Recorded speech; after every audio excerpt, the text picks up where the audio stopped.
Hey, it's a Thursday. It's Rumor and Innuendo. I'm Dominic D'Angelo of AdFreeShows.com, SEScoops.com, Podcast Heat Wrestling, and I'm here with Mr. Robert Karplus, WD Creative _ish, and his dog Marty. Robert, how are you? Happy Thursday to you. Happy Thursday to you. Happy Thursday to everyone joining us live all around the globe. Wanna Breeze says, hello, R&I. Welcome to the show that talks about the 90s and 2000s movies and TV. And if there's any time left, some AEW. That certainly was the case yesterday. That's for sure. Yes, it was. Definitely the case. Johnny Disco continuing that by saying, good day, R&I. After watching yesterday's R&I, I keep picturing late 90s DX Triple H on a treadmill watching Saved by the Bell. What have I unleashed, I don't know. Mr. Bellstring, he needs to get on a treadmill too. Nowadays. Mr. Good Who? old Dennis Hat. Mr. Bellstring, is that his name? Mr. Belding. Mr. Belding. Devin Mr. Dowling Bellstring, throwing us in. Yeah, Devin Dowling throwing us in. Ayo, Devin, nice to see you here. As Tony Gong was asking, am I the only one here today? No, Tony, you got here early. But we're happy you joined us whenever, wherever, however you joined us. If you're watching us live on the various platforms, or watching us later, or listening to us on the audio version on Spotify, Apple Podcasts, and wherever you get your audio podcast, we've got a heck of a show for you today. Lots to cover today, particularly AEW Dynamite and the show they had in Tulsa, Oklahoma. Hey, were you shocked, Robert, that JR was on the whole card? I was surprised that JR was on and that he behaved right up until the end. Right up until the end, basically. Yes. But yes, Robert, I mean, it's not a far throw to say that this was the best AEW Dynamite of the year, 2026. I see what you did there. I thought this was a really great episode of Dynamite for sure. Actually, I just covered it with Scott Chaplin. With Scott Chaplin. So Dom, that should actually be sitting in your inbox. You'll be able to upload that shortly. But I think the general takeaway that I had from this show was it felt like the segments were important and meaningful and moving storylines forward, which is everything that we were sort of very critical of Monday Night Raw being.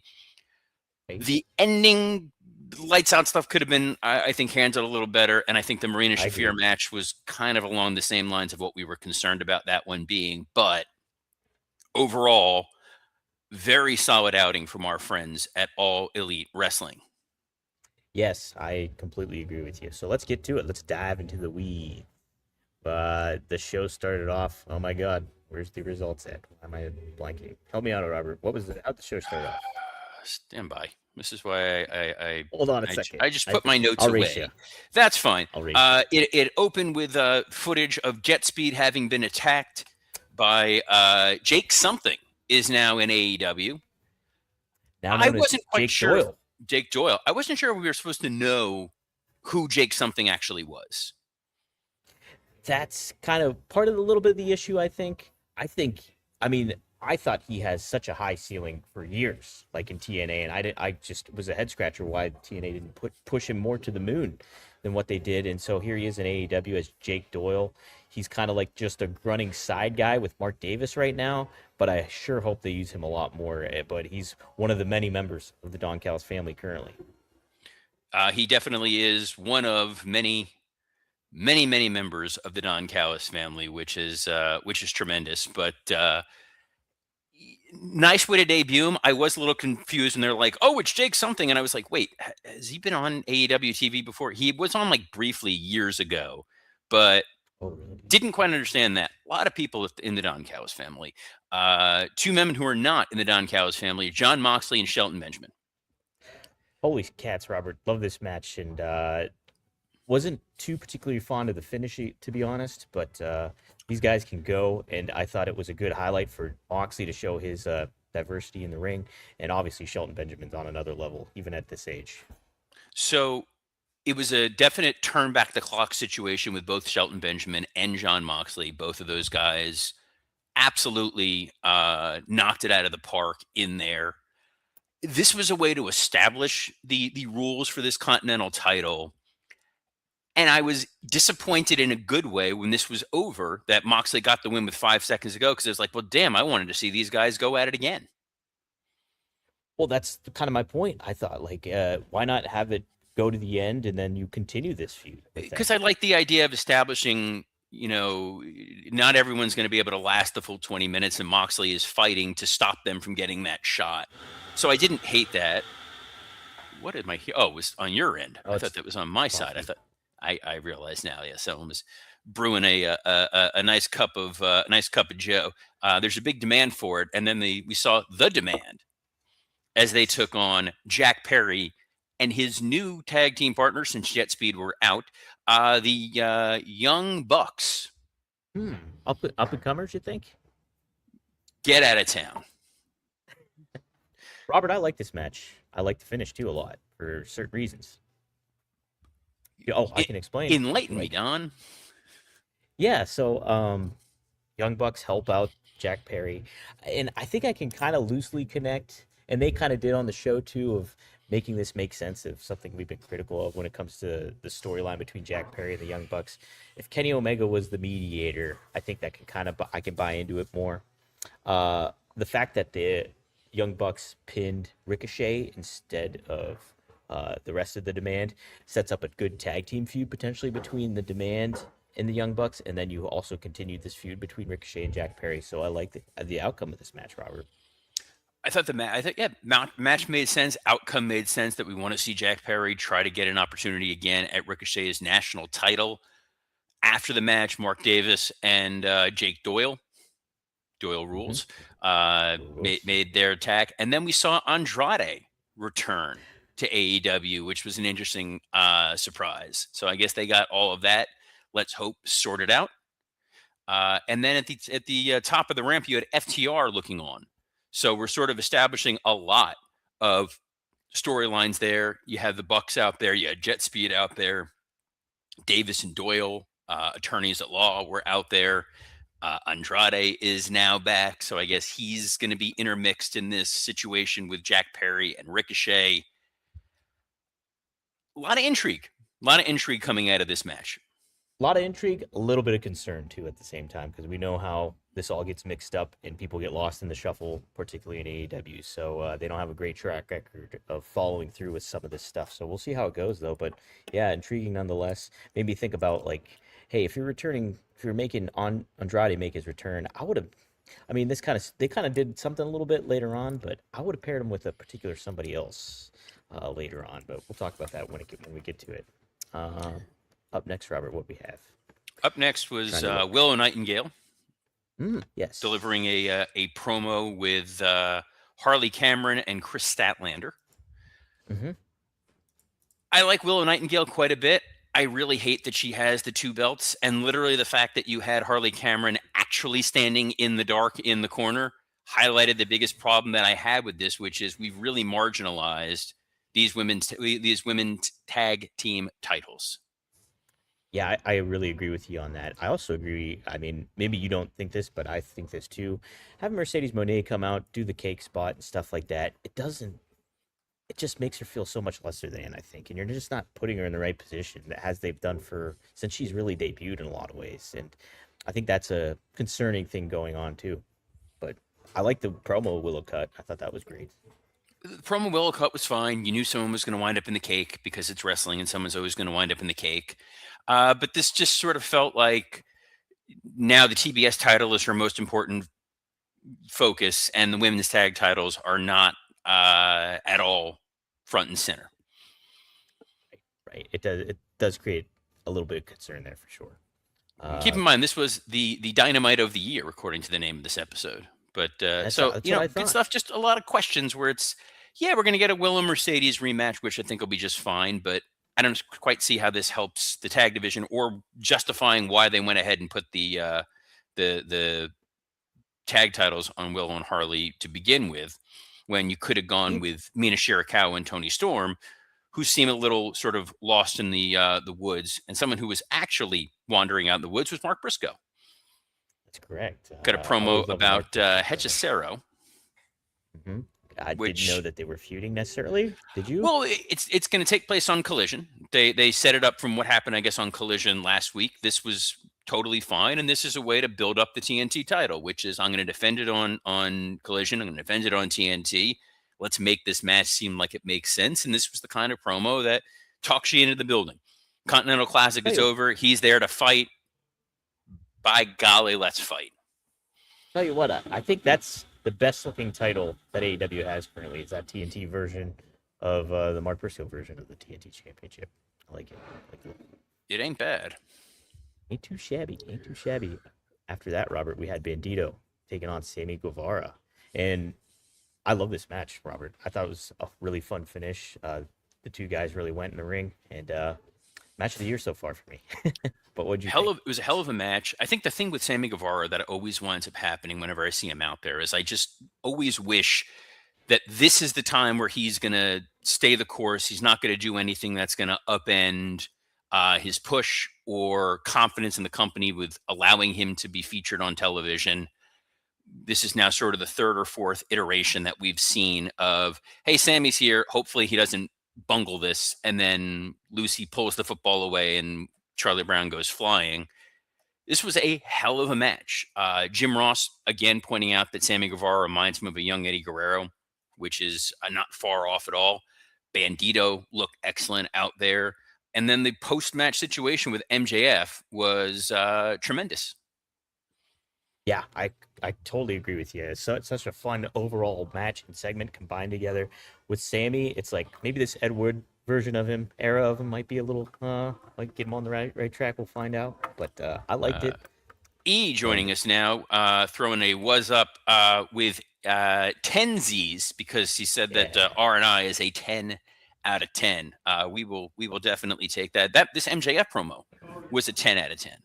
I think I did. bringing the translator out there, bringing up the success that he had in CMLL, how many times he has sold out Arena Mexico, really, really strong. Bandito's like, I speak English was fantastic. This was a good reveal. It made you excited for this match next week where we don't anticipate there being a new champion, but this is sort of AEW's version of the Braun Breaker CM Punk match where it's, hey, let's see what Bandito is going to do in there with a world champion and how the audience is going to take that ride.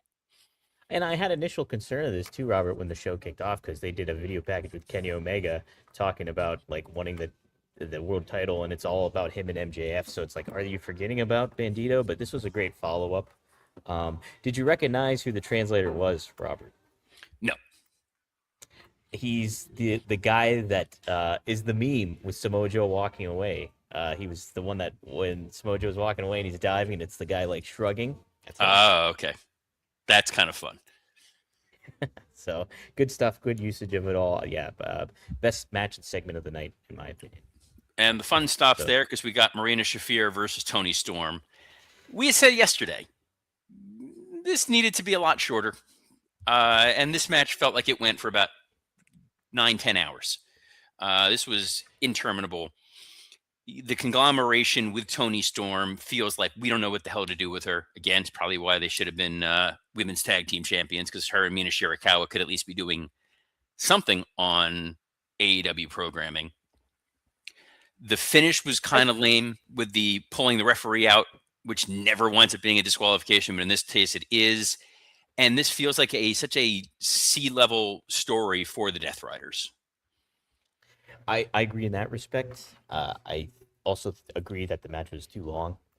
If they tightened it up, it would have been a better match, honestly. And on top of it, too, I thought it was helped. I just like the dichotomy between Tony Storm and Marina. On top of it, too, what else was I going to say regarding this match? Oh, I was okay with I like the pairing of Tony Storm and Orange Cassidy. I think there's some stuff you can really do with that, more so than her and Mina Shirakawa together. I think there's just more synergy and kind of fun chemistry you can create more with her and Orange Cassidy. It's two fun sports entertainment-y characters going out and having a good time. Yes, I think you can do something with it, but it does have a ceiling. It sure does, yeah, definitely. Something else I think that has a ceiling is this Darby Allin Pac situation. it's very hard to take it seriously that Darby is singularly focused on facing Pac when you have the rest of the Death Riders in this conglomeration feud, and John Moxley seems to be a babyface now. Yeah, yeah. This is a head scratcher for me, Robert. Like the fact that like Darby is so adamant to get to Pac, and if you just took that from like that segment alone, like doesn't Pac look like the babyface in this whole situation? Like Darby 100%. attacked him from behind with the fire extinguisher, threatened Pac's to bash his argument leg into him. of yeah, Pac's argument of I beat you twice. I don't have anything to prove against you. I got other stuff to do. So you spray me with a fire extinguisher and then threaten to break my ankle. Yeah, makes zero sense. It's Well, worst segment of the night for me logic on that one. thrown out the window for the main event. The lights went out, and then when they kind of turned back on, uh, we got Hangman Adam Page and Swerve Strickland versus Hobbs and Hook. Dom, do you know how cinder blocks work? Yes, I'm aware. Because the folks in AEW do not know how cinder blocks work. There were about 4 or 5 different instances in this match where I'm going, oh, this is not only the finish of the match, this guy's got to be on the shelf for a year. And then they were just back up and going. Yeah, a little nuts. Just like I understand the point that you want to hammer home. It's like a lights out match, so everything goes basically. But when you do that, you kind of don't suspend the disbelief, so to speak, and it takes you out of the element of the whole match entirely, and just it making sense. And then the finish itself, Robert, was very like, all right, this is too much. You're putting hats on hats on hats, and even JR. I was all with JR in that. Like, it's like enough's enough. Like, just end it here. This is too much, and it was too much, I think. There was way too much stuff that was done. I hated the dojo guys because they did not look like they belong. Like they all felt like absolute clowns, like the kind of people that a guy like Samoa Joe wouldn't even associate with, let alone let them wear his shirt. Um, I hated the dead eye onto the cinder blocks because Hangman lands on his knees onto the cinder blocks and completely no sells it. No, I thought the exact same thing. He just his knees are fine. It's just ridiculous, ridiculous stuff. It's yeah. I mean, and ultimately, what does it serve? I just don't think it helps Hook or Powerhouse Hobbs. It does, I mean, like, you get to hammer home the point, your baby faces win, and they're some of your top guys in the company. But other than that, you do that any other way, too. It just, No yeah, Shibata, nothing. no Joe. It was just, yeah, we got our win in a lights out match. Okay. Mhm. It was fine. It was a solid show. It was a strong main event. If you were there live, you got to see something big. But it's a where are we going from here? Devin Dowling adds that Swerve hit Keith Lee with the cinder block, and we haven't seen him again. They get very flimsy with it. Remember, Dustin Rose got hit with a cinder block and then still made it into the ring and still wrestled and I think won the match, if I'm not mistaken, or at least was Holy. viable in it. Hey, no Eddie Kingston. You. No Eddie Kingston in this. Again, where I thought Shibata and Joe, I could have seen an Eddie Kingston interference here in some form or fashion. Instead, Nana got involved, which Yeah. Yeah. I don't necessarily want that guy having to go take some bumps. But I guess he was there and available. And speaking of things that are available, over on Netflix, been some Mhm. moves as far as the WWE PLE library. Correct, Robert. This has been something that was announced on Monday, but the PLE library is going to be available on Netflix. I thought it was going to be more, like maybe the whole kind of library, but it's strictly the PLE library. Um, what do you think this speaks to the relationship of Netflix? Is this a good move on WWE's part to kind of move it over there instead of putting it on YouTube? Well, I guess the PLE library would make more sense to be on a platform, but do you think Netflix is the right place for it? Absolutely. Look, I think that we're in a world right now where people turn on their television and immediately just fire up Netflix to see what's on there. And I feel like if you have time and you're bored and you're scrolling around or you're a casual fan or a lapsed fan or an old fan and you see, oh man, I can go watch Royal Rumble 2004. Yeah, I'm going to put that on and just Mhm. put that on for an afternoon. And the way that people tend to randomly binge watch a lot of other programming that's available on there. I don't think they do the same with a Peacock or a Paramount Plus or even a Hulu. I just think Netflix is sort of designed for scrolling and binging. So this seems like a great opportunity for WWE to pull in some more old school casual fans who maybe haven't watched in a while, and they might not necessarily be like, man, I'm going to go sit down and watch this week's episode of Raw, but I'll take a nostalgia trip. I'll go watch WrestleMania 17.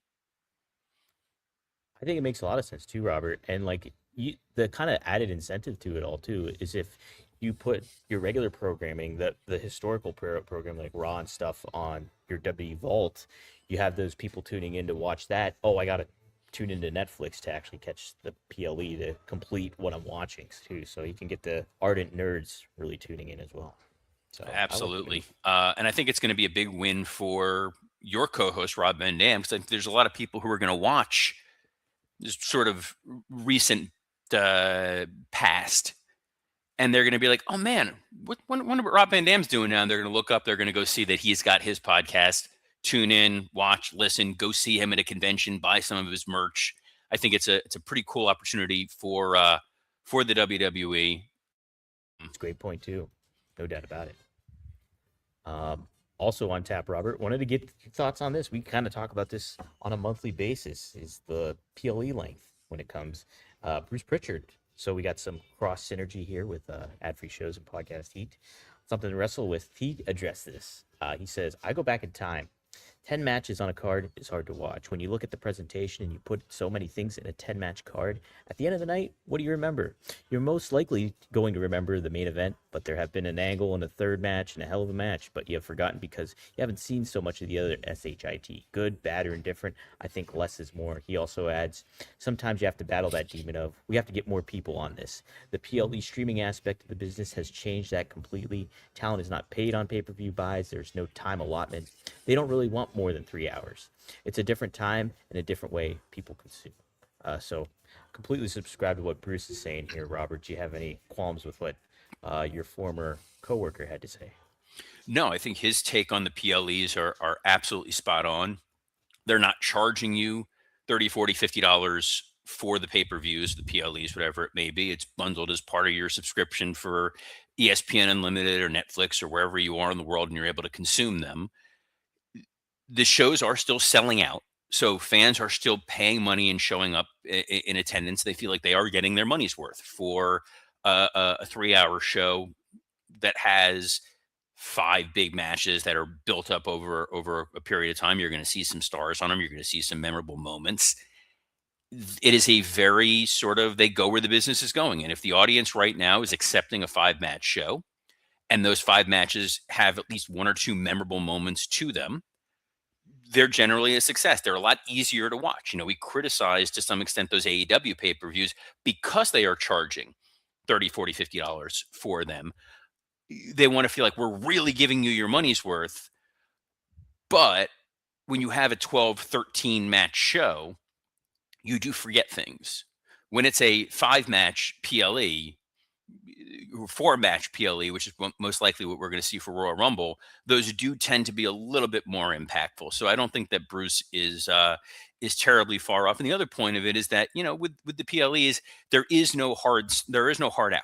It doesn't have to be 3 hours every time. Doesn't have to be 2 hours and 45 minutes or whatever it is. Just like this show doesn't have to be 30 minutes every single day. In fact, we're going to wrap this up just a few minutes early today. But fear not, for you can catch us tomorrow at noon Eastern, as you can every Monday through Friday, on a plethora of platforms, including the WW Creative _ISH X account, the @Dominic D'Angelo X account, the @SE Scoops X account, and on YouTube on Rumor and Innuendo, Podcast Heat, and ad-free shows. So on behalf of the pinkest co-host I've ever had, Dominic D'Angelo, I'm Robert Karpolis. Best of luck in your future endeavors. I'll take that as a compliment. Pink Panther for life. Shh.